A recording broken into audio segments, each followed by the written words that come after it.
So we're here right now at Loring Air Force Base in Limestone, Maine, checking out the abandoned nuclear bunkers that housed atomic weapons back in the 50s and 60s. And this was a bombardment wing in the Air Force, so it was used for bombing targets and things like that. And these up ahead are the nuclear bunkers that once housed nuclear bombs. And we're exploring this area right now.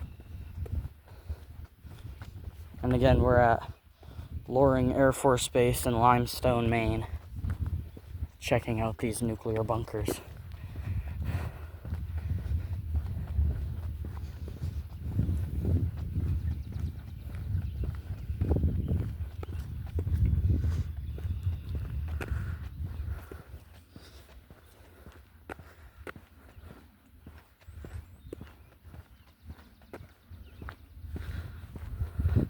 We had to hike up about a 2-mile trail to get here from the main road onto a 2-mile trail that we hiked. So it was a pretty long walk, but definitely well worth it to see these cool structures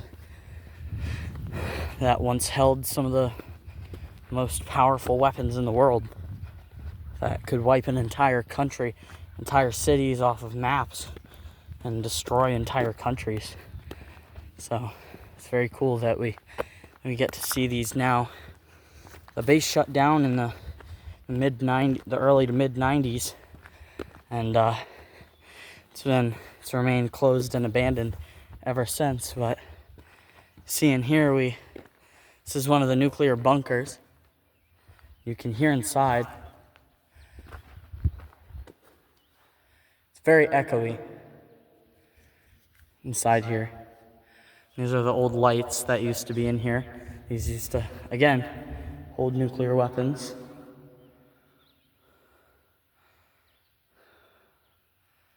Very cool stuff in this bunker. If we look on the end, see if the walls are stained from the years of erosion and things that have been taking place since it's been abandoned.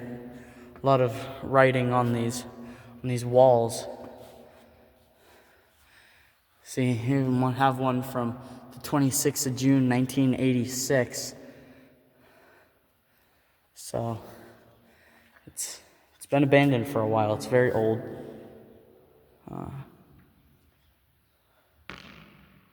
You can definitely hear the echoes from the back.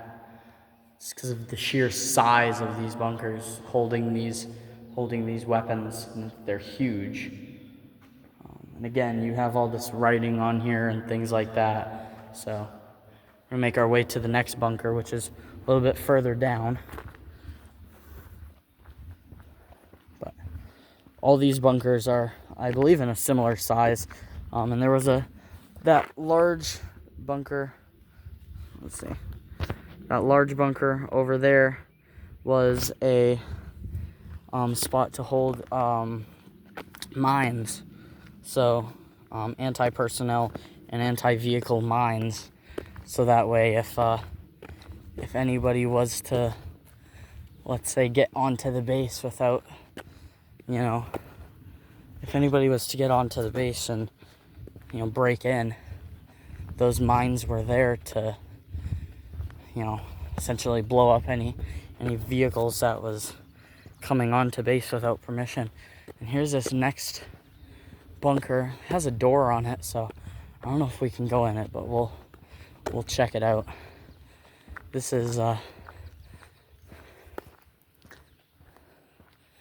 called Bat Bunker 1. So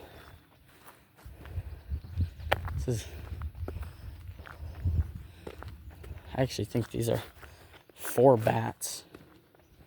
Let's see. So it says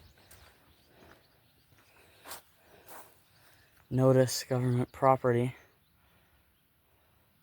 So I think this bunker is for bats, because the base has been large part turned into part industrial park for business and things like that, and then another part for like a wildlife refuge. So we're gonna go into the bunkers that we can go into, but that was one of the wildlife refuge bunkers. Yeah, so these bunkers are bomb-proof, blast-proof. They used to have huge blast doors that would prevent anybody from getting in them. And there are way more bunkers. There are a lot of bunkers. It's a very big area. Normally we'd be able to drive down here, but the gate's broken, so we can't really drive down there. But this is another bunker we're coming to. This is the next bunker.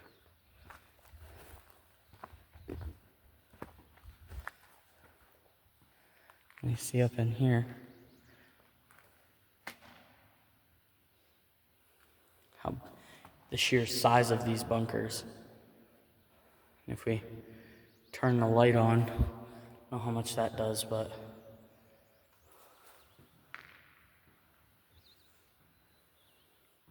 come in here.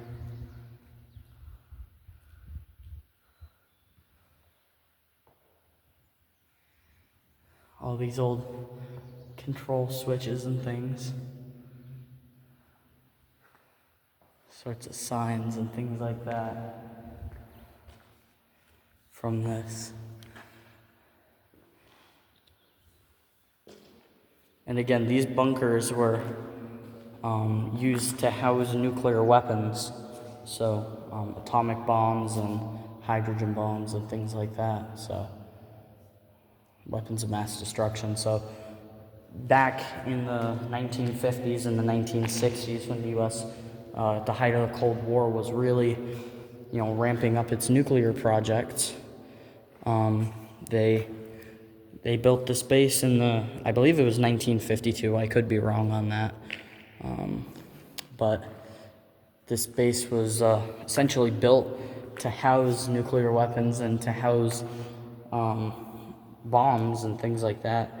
So that way, if there was ever an attack by the Soviets, that they could act and have strike on an enemy country. But we're gonna walk a little bit further down into here.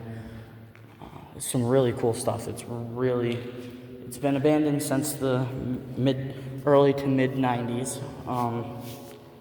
If I had my map with me, I'd say the exact date, but you can see these marks on the floor from, where the bombs were and where the tires from the things used to move the bombs were. But this is the rest of the inside of this bunker. And all the bunkers are pretty much the same. They have the same structural components and things like that. But this one's just, a little bit cleaner and a little bit more, not necessarily maintained, because again, this is abandoned, so it's been abandoned again since the 90s. But this one has a little bit better structural integrity, even though you can see some cracks in the floor and things like that. But this is like some electrical boxes and things like that. Again, they've all been pretty much abandoned since the 1990s. So we're gonna head to another bunker now. We see these, I don't know what these things are on the ground here, but it's all pretty neat stuff. That was that bunker. So we're gonna head to another bunker, and there are even more bunkers. There are some bunkers on this other side too. And if we zoom in, you can see this other building here, which I don't know if that's open, if we can explore it, but definitely try to explore it. Very tired because I've done a lot of walking today, but it's very cool, and I wanted to show you guys this.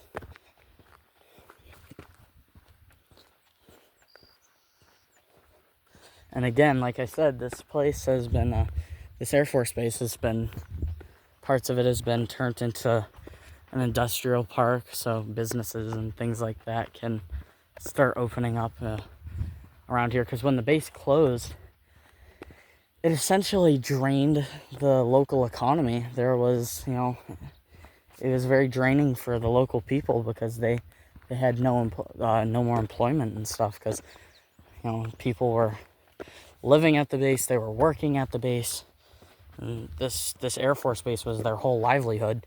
And when it shut down at the end of the Cold War, a lot of people were left without jobs and things like that. So recently, a lot of businesses have been popping up in the airfield, because this is a Loring Air Force Base. And yeah, so a lot of businesses have been opening up and things like that. And in this area, this bunker area where the nuclear weapons were housed, has been turned into a wildlife refuge. So a lot of species and things like that are in this area because of this wildlife refuge. And again, we're gonna hop into this other bunker right here and keep checking that out. And again, there are bunkers on the other side and down further. There are bunkers everywhere. They're everywhere. But yeah, so we're gonna continue to check this one out. Let's see this one.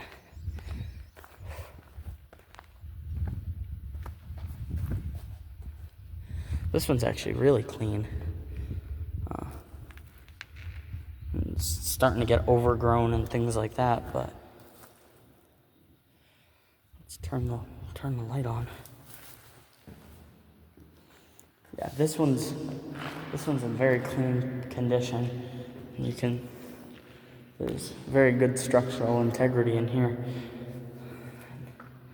It's the same signs and things like that. Because again, these had huge blast doors that would swing down or swing open in case of an attack or anything. But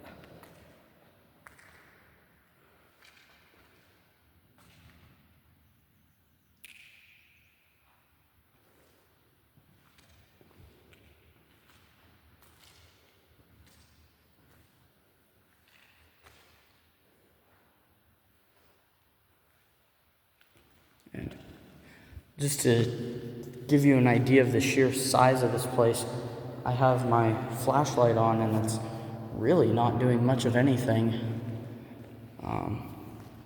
Just because of how absolutely enormous this place is. And there's like rock and things like that all over the floor. And you can just see how absurdly huge these buildings are. And it's insane. It's really cool to be able to see these buildings.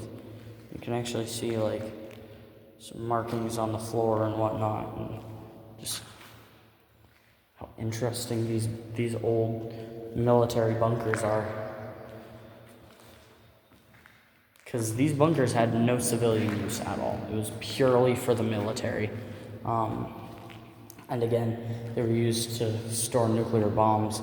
Actually, it's kind of hot out, so you can actually see the condensation forming on the walls because of the change in temperature from outside to in here. It's probably about 70-something degrees outside, and in here it's cold. And it's really cool, and it's dark in here, even though it's 5 p.m. outside. It's still decently dark in here. But back when this was functional and operational, you would have had these lights lighting up the entirety of the bunker complex. So we're gonna take a walk back outside and back out into the light.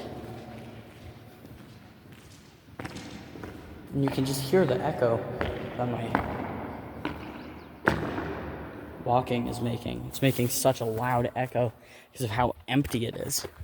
Like, these bunkers are just completely empty and abandoned.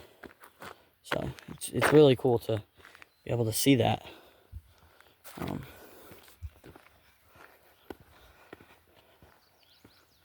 So yeah, this is just a little tour, or not necessarily a tour because I've never been here before. It's my first time at Loring Air Force Base. So this isn't necessarily a tour, more of a urban exploration, even though we're in the middle of the woods. But it's still man-made structure, so I like to call it urban exploration. And in fact, these Air Force bases essentially functioned as like small cities and towns, because while on base, a lot of people weren't allowed to leave, especially back during the height of the Cold War when they had the top secret nuclear projects and things like that around.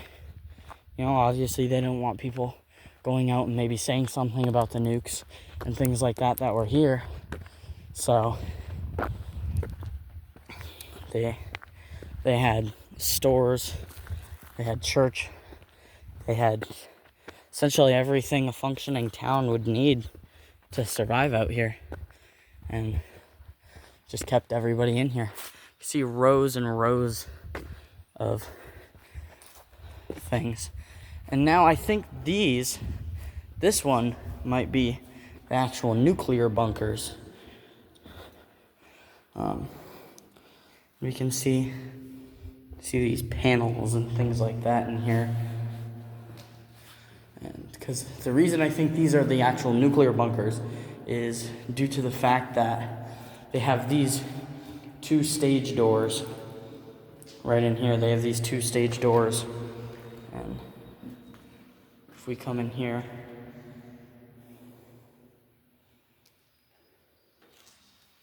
and they're absolutely huge.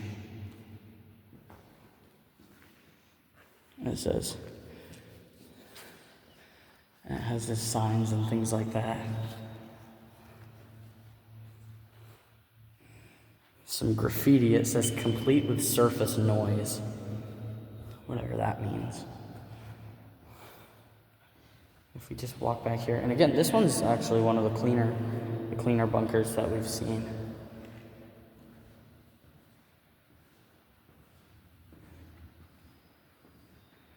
And you can see the tire marks on the floor from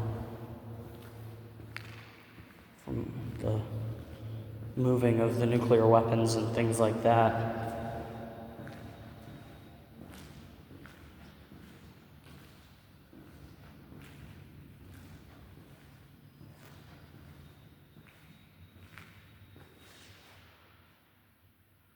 Units, it says right there.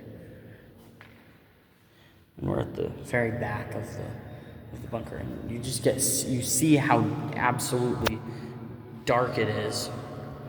My flash just turned off, but you'll see how absolutely dark this bunker is. It's my camera has light adjust, so you won't be able to tell how dark it is, but with my vision, I can, while I'm looking at it with my bare eyes, I can see how realistically dark it is. Because you see it comes over here, it's it's really dark on the sides, but has the color correct, so you can see it. But yeah, this is again one of the military bunkers, actually one of the nuclear bunkers. And as we get out, your voice kind of stops echoing. But yeah, so this is one of the other nuclear bunkers. There's no signage outside or anything. A lot of the signage was taken out when the base was decommissioned back in the 90s. And decommissioned essentially means shut down. That's the term you use for military bases, is decommission. So when these bases were decommed back in the early to mid 90s, I think they took all the signs with them. So you don't see any caution radiation symbols or anything like that. But at the museum we went to, you could see fallout shelter signs and There's actually an engine, a turbo engine, that had like a radiation sticker on it that said caution radioactive materials. So it's very interesting, the history of this place, because it's kind of a very eerie feeling to be here, knowing that this silent but deadly force was hiding behind these walls not too long ago. Again, this was only like 30 years ago or so that this place was decommissioned. So when you think about time, 30 years realistically, not that long of a time, but it's long enough for nature to kind of start taking over again, as you can see. But this is 248. This is the next bunker I'm going to show you. It's bunker 248.